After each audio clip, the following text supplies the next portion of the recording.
Hello, everyone. Good morning, good evening, good afternoon, depending on what time of the you're watching this or where you are, joining us from today. My name is Coach Mo from Power to Know. It's that time of the month, the last Sunday of the month. This is the 10th edition of the series we started much earlier in the year, You and Your Money. And this month, we're going to be looking into um, the theme called "Where is my money?" It's an amazing theme. It's one of those things where I think it was at the end of last month's session. I sat down and I was reflecting, and it was a question of wow, October is gone, November is here, and by the time you get to November, December is around the corner. And one of the things you can be sure about December there is December is telling you there is something called the next year around the corner.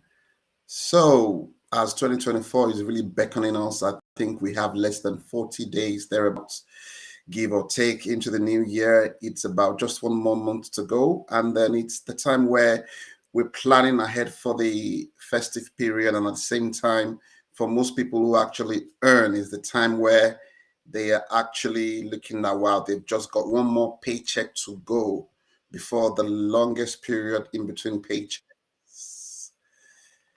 It's very, very interesting. So we're going to be looking today into where is my money, and it's the question I'm going to ask all of you. Is this something you've actually asked yourself? That question, that where is my money? Have you asked yourself it? So let me see you in the comment section if you've actually wondered that in terms of it's the 11th month of the year. The 12th month is just probably a week away, and you just want to say, what's gone through my hands through the year? What have I done with it?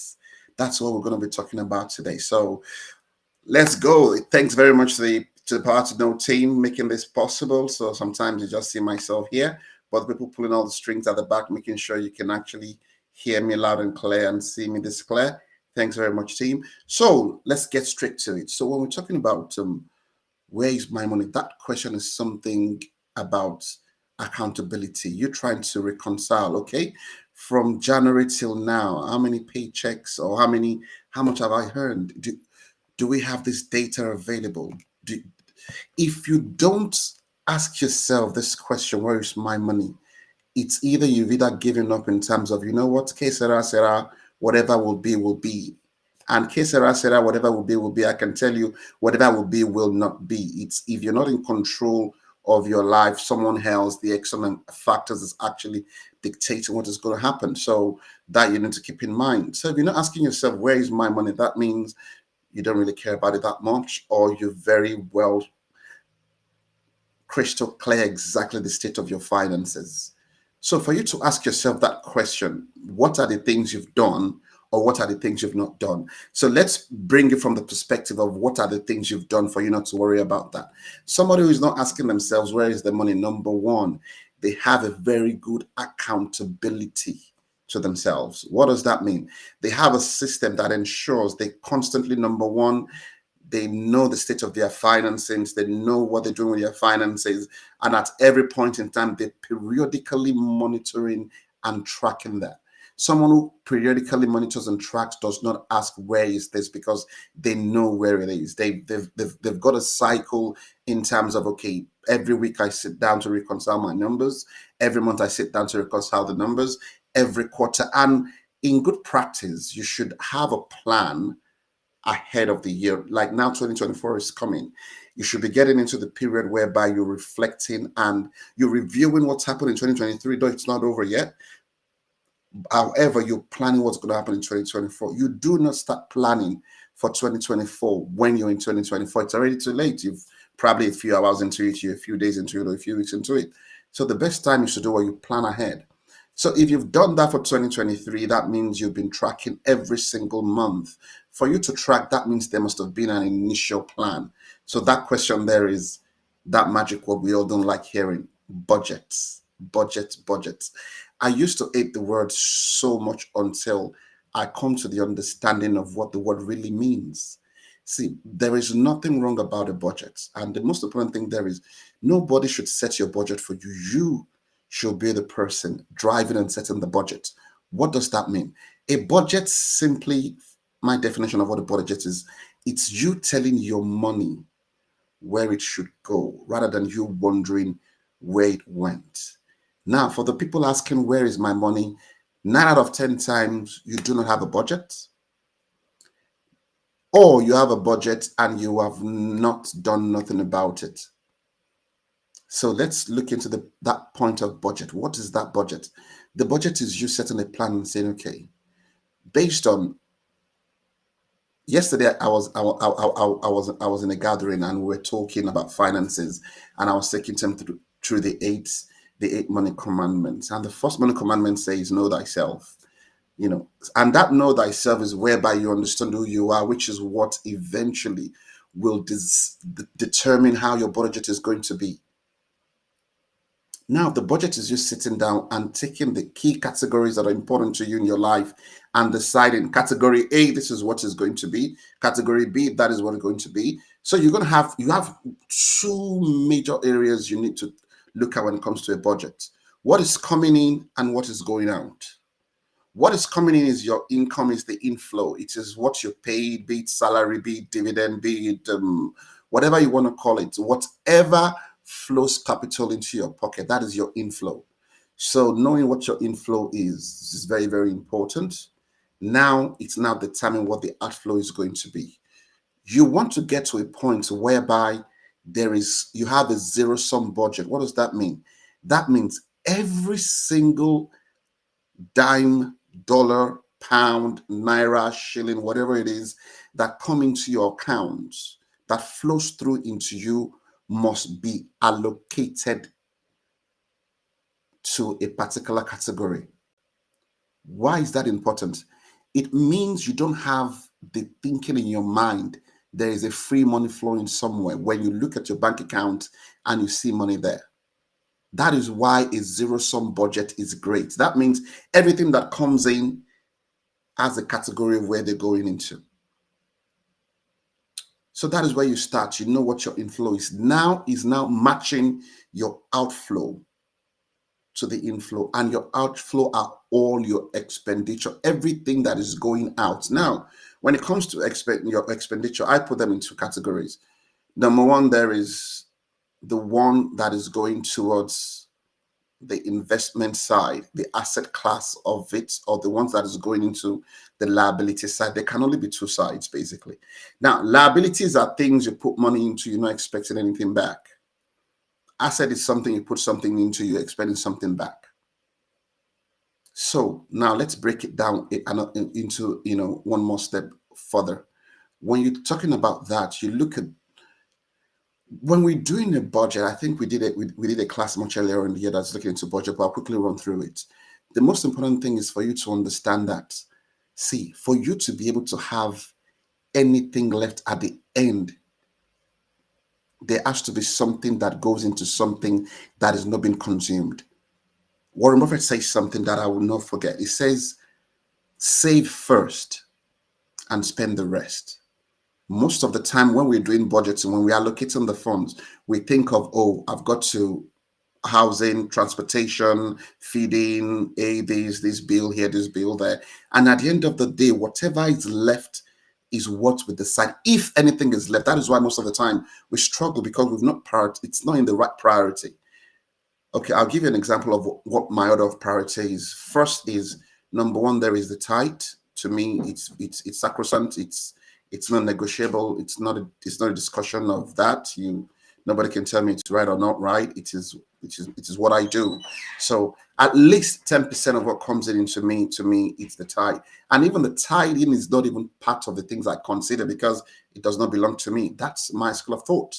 Now, whatever is left, the next thing is what I call pay yourself first. That's the second commandment as well. Pay yourself first. A portion of everything you earn is just to keep. So that second category there is, okay, savings. What percent am I allocating to savings? That is there. I put that in there. So you can see my order of preference, my order of priority when it comes to setting my budgets. That's the second one. Now, the third ones are the what? They are the needs. These things you needed to stay alive. So things like my housing, things like the bills, things like transportation, all of those things.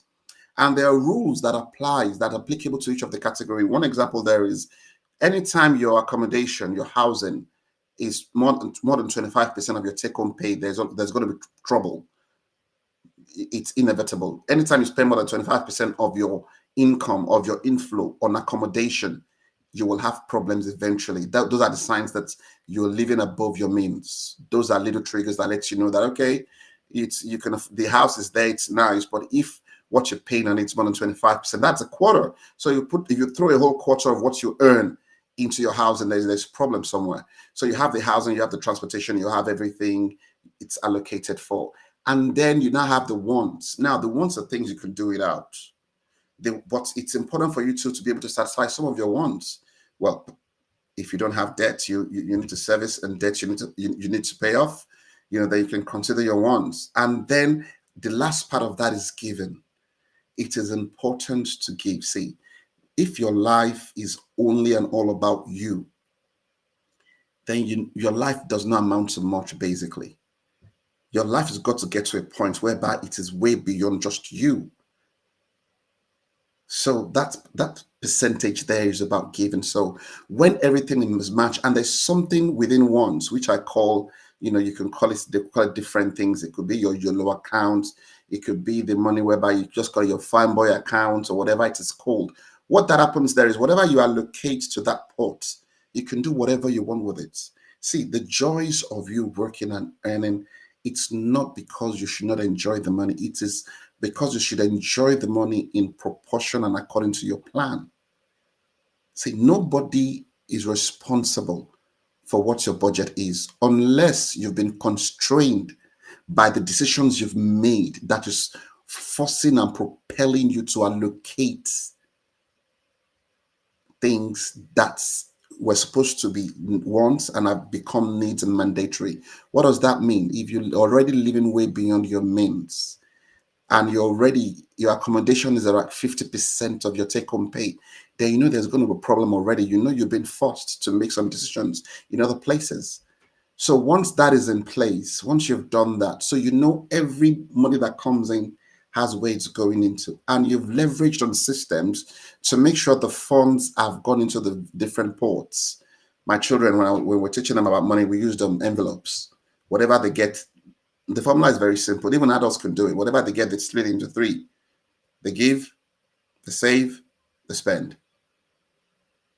Very easy. Now, if they like, you can blow whatever it's the spend in one day. They're entitled to, as long as they have the given port and they have the spending, they have the savings port. So when everything is in category, so each time you know that, okay, this account is for what? Is for my wants. My fine boy account, whatever I want to do with it. You and your friends can go out and you can spend the whole month's allocation in one sitting. Nothing is wrong with that. One thing you just know there is for the rest of the month, when the guy says, hey, let's go and have a meal, say, sorry, it's not in the budget. And for the people who are on here thinking of what about black tax, see, there's one thing about black tax. You need to have factored in black tax into either your needs category or wants, or into your given category. So when the need arises, you've planned for it, you take out of the allocation. Now, when something happens out of that allocation that is not within the budget, somebody calls you and they have an emergency, and you check your pots and you see that, look, I've exhausted what is allocated for that particular category. I have one favorite word, and that is no. Why? It's not in the budget. Next month we'll consider it, but right now it's not in the budget. See, there is nothing wrong with you saying no, even sometimes when it comes to giving. If you've planned your life very well, you shouldn't be saying yes to everything, because why? People would always turn to you when they're in desperate needs for their own personal reason, whatever it is, not criticizing them. But it's about you being able to be in control to the point whereby you know that you don't feel guilty. People will guilt trip you.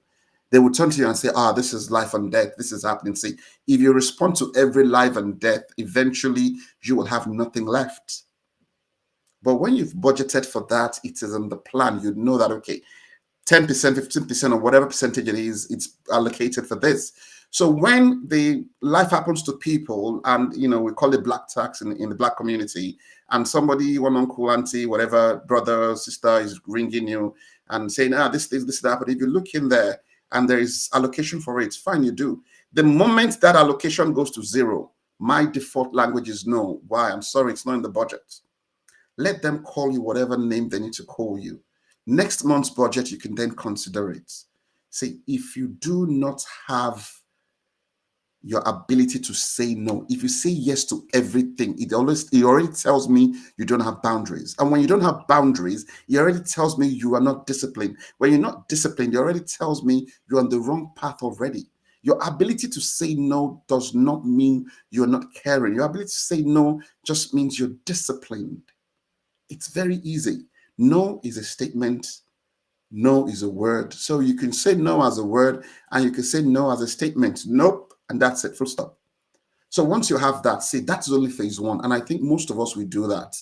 We want, that energy, euphoria around a new year, having whatever they call it. I've forgotten the word we use, where you set up new things you want to do. But it is not as important as to have a budget. The most important part is for you to be able to what? To track and monitor. See, anything you do not track, you can never improve. See, the Western world, we look at them and we do wow. Why? Is because there is abundance of data. See, data does not lie. Data tells you how things are.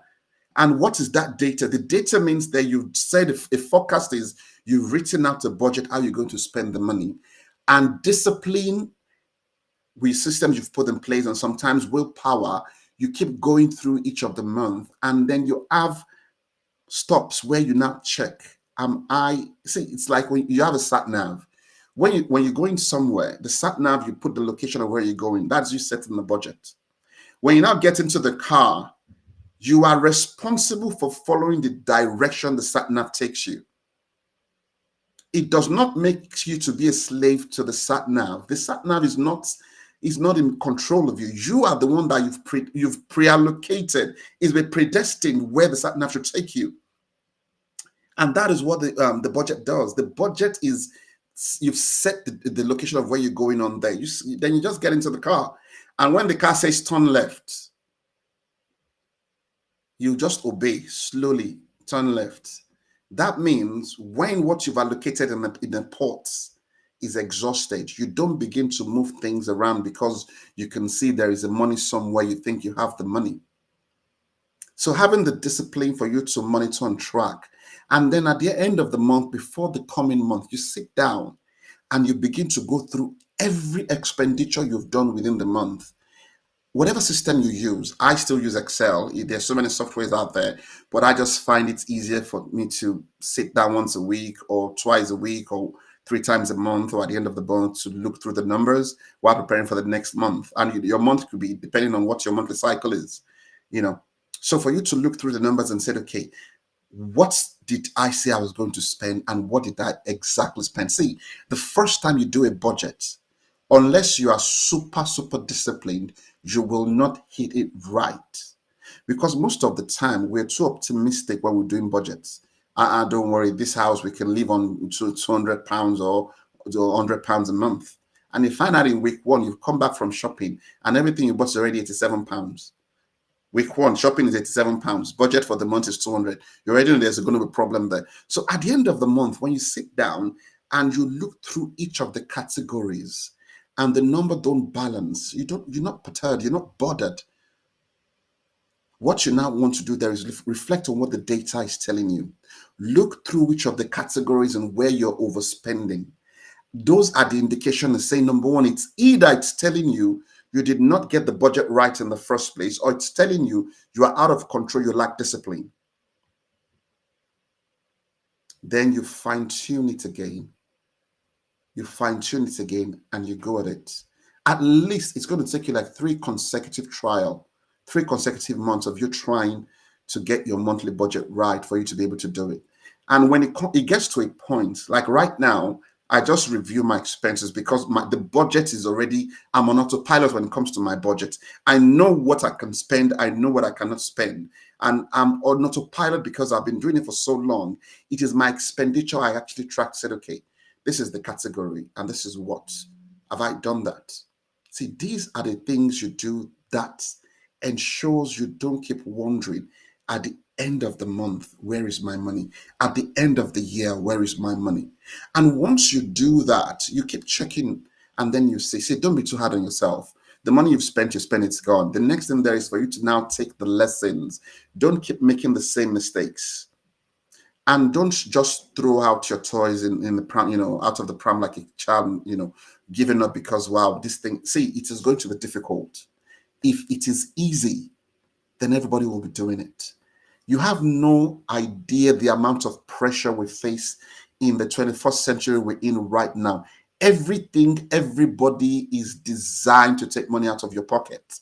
Do you know how much we are exposed to adverts? Just you looking at your phone alone, you see those things popping up. Watching TV, popping up. Learning on YouTube, popping up. You driving, adverts. These companies are spending billions of dollars to make sure they have the house in your mind. And they sell you things before you buy it. I was saying it yesterday. I was like, most of the time, the expenses we make, we've already bought those things. We're just waiting for the money to come before we actually know. There is a particular device, I've spoken to a few people about it. That thing, they sold it to me last year. What does that mean? I've not bought it. When I saw the idea, in my head, I have bought it already, background, and most of us will do it. See, what we call impulse buying, not all our expenditures are impulse buying. No, psychologically, we've bought it. It's impulse spending. That's what we should call it. Because already now, see, they've sold that thing to me already. It's in my head. Why do you think they bring out products before it's actually ready? Before it's ready, they'll be giving us snapshots.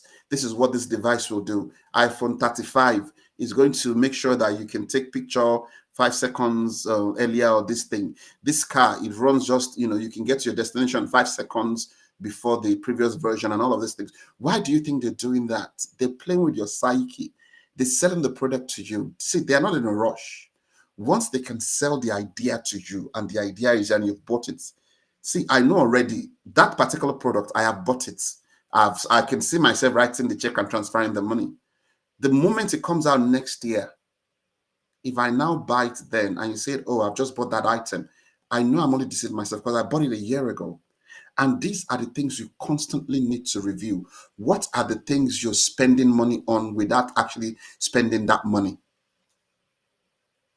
You see something so nice. Wow, I love it. Oh, I'm definitely going to get myself one. See, the day the money comes into your hand is the day you not execute the plan that's already in you. That is where delayed gratification comes in.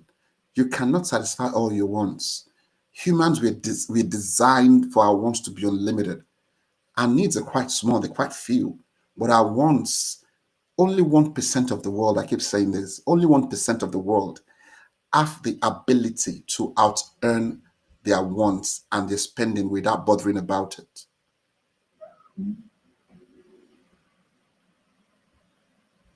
So at the end of when you now check it now, you know the state of affairs. Right now, today is the 26th of the month. I already know the state of my account. I know if there is any overflow anywhere, the overflow already has a place where it is going. Let's say you have some funds in your what I call fine boy account, or you have some funds in your wants pot that you did not spend last month. You can leave it there. But the ultimate goal of what you need to be doing there is the total allocation of what goes into liability. That percentage is something you need to make sure year on year that percentage reduces. What do I mean? Everything that goes out of your pocket that is not funding an asset is the liability portion. And the liability percentage should not be more than 80%. Every time you're spending more than 80% of your total income on liability, on bills, on things that are not assets, things that are eventually not putting money back into your pocket, you will eventually run into a financial problem. It's at that stage you begin to wonder, where is my money? Money does not have a mind of its own. One of my coaches says something. Money is inanimate. You are animate. That means money is nebulous. Money does not have a mind of, money can do nothing by itself. Money only takes the character of whoever is holding it. If you can understand this, the problem is not the money. The problem is the guy in the mirror, the woman in the mirror every time. I always tell myself that anytime I look into I think something is not right. I don't quickly point to blame and say it's somebody else. No, it always starts. The box, stops with you. The day you begin to be 100% responsible and accountable to yourself, especially in the area of your finances, it's the day your deliverance starts. Everybody's shouting inflation, inflation. See, inflation is part of life. Inflation is growth. There's been famine since the days of Abraham and Isaac and Jacob. And tell me, in another 100 years, do you know how many bust and boom the market cycles the world will go into? It's just the nature of the way the world is being designed to work. What is going to happen there is in a couple of a year or so thereabouts, the government will pour out some more money into the systems, and we feel they will say inflation is gone down. Basically, what means there's more money in circulation. So we feel that, oh, okay, the price of things have gone down. No, the price of things have not really gone down. They've just increased the flow of the currency and probably increased our earning power. I think in the UK, they've just increased the national minimum wage per hour as well. So when that happens, it feels as if the cost of things have gone down. They've not really gone down. Your buying power has just gone up a little bit. And that is what happens over time. That is why if you look at how much the assets have been. See, assets do not increase in value. I've come to the realization of this. What assets do is they hold their value, but the buying power of the currency that buys the assets, it is what loses its value. So the cost of a house is the cost of a house. The cost of gold is the cost of gold. But because they don't lose their value, it stays. However, the currency that is required to buy them, because of inflation, the power drops. The power drops. The power drops. So that means it starts from here. After a year, it goes down. After 5 years, it's here. So for you to be able to start what is here, you need more of this. And that is what happens. So when you're buying an asset, what you're doing there is you're buying the holding power. You're holding on to something that holds its power against a currency. You're using currency to buy money that holds its value, because currency always loses its value over time. That is the nature of what a currency is. And if you can understand this narrative, every time you take out your money to spend, always ask yourself, because see, every time something leaves your hand, there is, especially money, there is what is called an opportunity cost. What does that mean? It means there is something else you could have done with that money.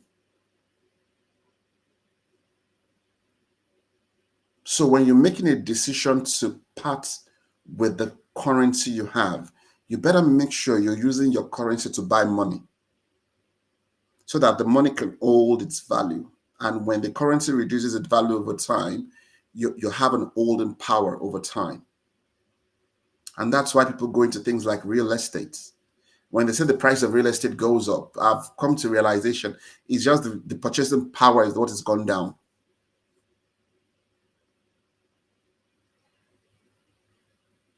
So if at the end of the day you look at it and you see, Coach Mo, there's problem here. What does that mean? It means I'm saying where is my money is because by the time I'm trying to do what you've said, my income is way less than my expenditure. That means I'm always in red every month. That means it's always minus, it's always minus. If it's always minus, there is fire on the mountain, like we say when we were young. You have to do what you run, run, run. That means there's a problem somewhere. What does that mean? That means you have to say, stop, hold your horses, and recalibrate. The number one thing you want to make sure you do in life, if not anything else, is to make sure that your expenditure and your income are the same. If you can do that every time, you don't have a problem. The only problem you have is you're not going to grow. You're going to be stagnant. It's stagnation, basically. But where the problem is life we live in is not stagnant. And that is why I say something. I said, knowledge is a moving target. See, life is constantly rotating. It spins on its axis. So for you to remain the same place you are, you have to move at least at the same speed.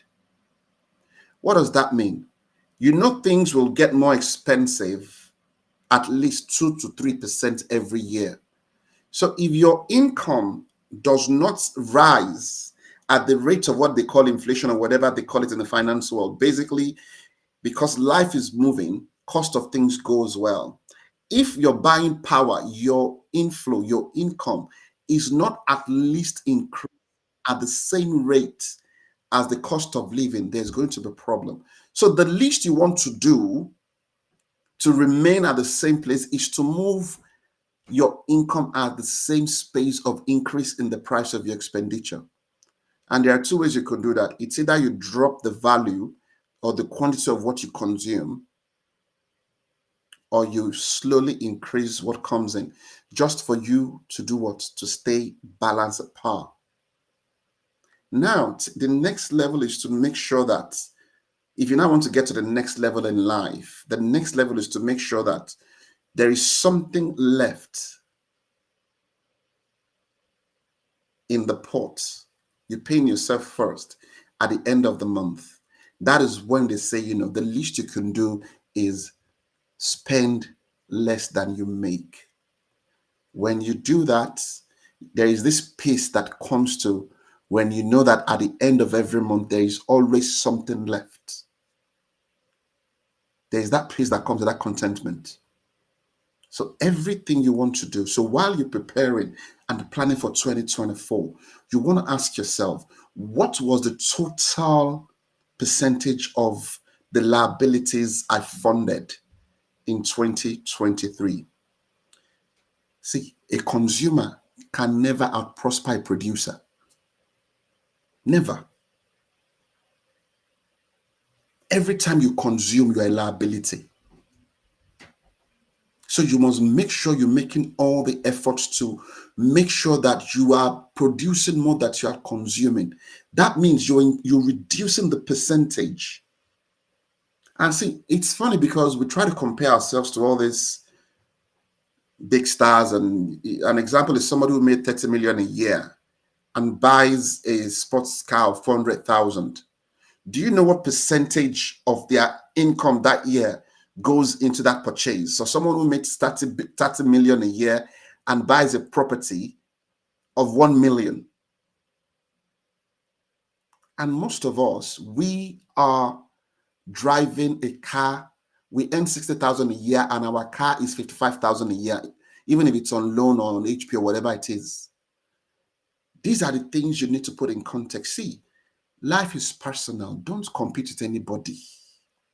Stay on your lane. Don't act rich.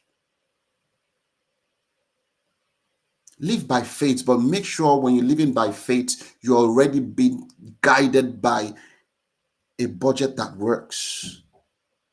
I live by faith, and that faith there is, I know my income is going to increase. So until my income increases, I live within the level, within the band in which I can actually control. So it goes back to that question, where is my money? If there is anything you're going to take away from today, is number one, you need to know the percentage of your income that is going towards liability. See, your life will never change until that percentage that goes into consumption is reduced drastically, and the percentage that goes into funding your asset is increased drastically. If you say, Coach Mo, what is an asset liability? It's very simple. Asset is something that takes money out of your pocket. A liability is something that brings money into your pocket. See, don't try to technicalize anything. Let's keep these things very simple. The house you live in is a liability. It was just this afternoon. A cupboard fell down in our house. I had to call one of my brothers to come and help me. If I'd called the carpenter to come and help me, he would charge me through my nose on a Sunday. The roof leaks, you pay for it. See, every time something is taking money out of your pocket, I'm not telling you it's a bad idea for you to own your own home, because it's better than you renting, depending on where you are. But if you're actually going to make sure that it's actually within the allocation, and I always do that every time, I calculate at the end of the year, okay, what is the percentage of our housing? And every time I could see it's getting towards the 25%, I know problem is coming.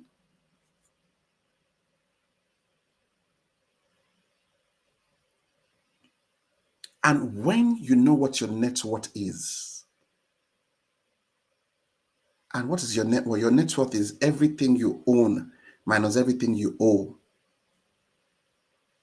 If that percentage is not going up every year, what that is telling you, see, there are indicators you can know how you're progressing in life in terms of in areas of finance. If your net worth is not growing, it means all through the period of the year you are spending more on liability than you are on assets, because it is your asset that holds its value that actually increases your net worth.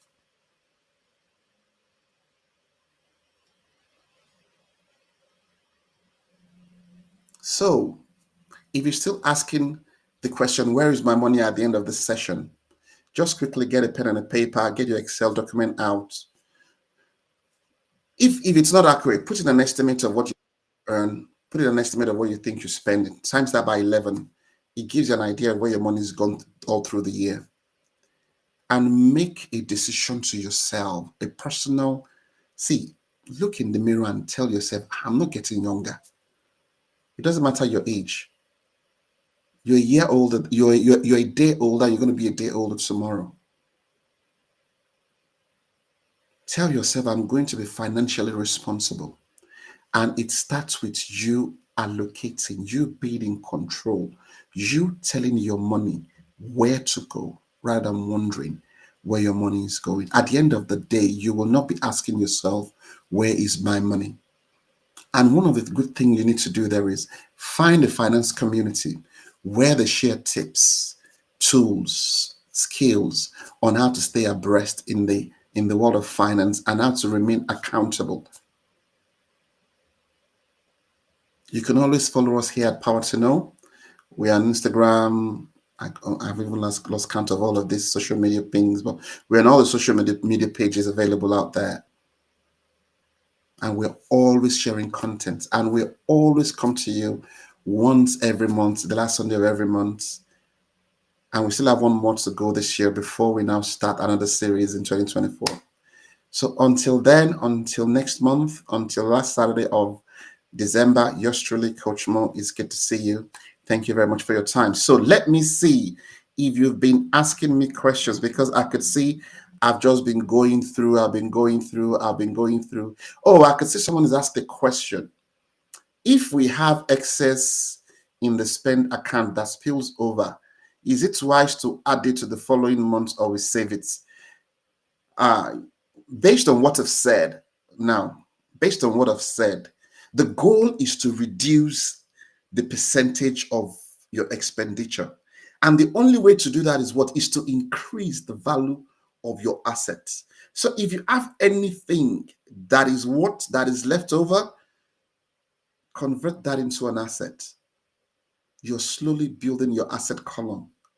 And what are you doing? You're slowly building and increasing your net worth. That is why you hear the richest people in the world. They say today, oh, Elon Musk is what this, Elon Musk is what that. Because why? That value changes. When you reduce liability, you increase assets, your net worth goes up. When you increase liability, you reduce assets, your net worth goes down. Let me go again to see if there is any other question in there.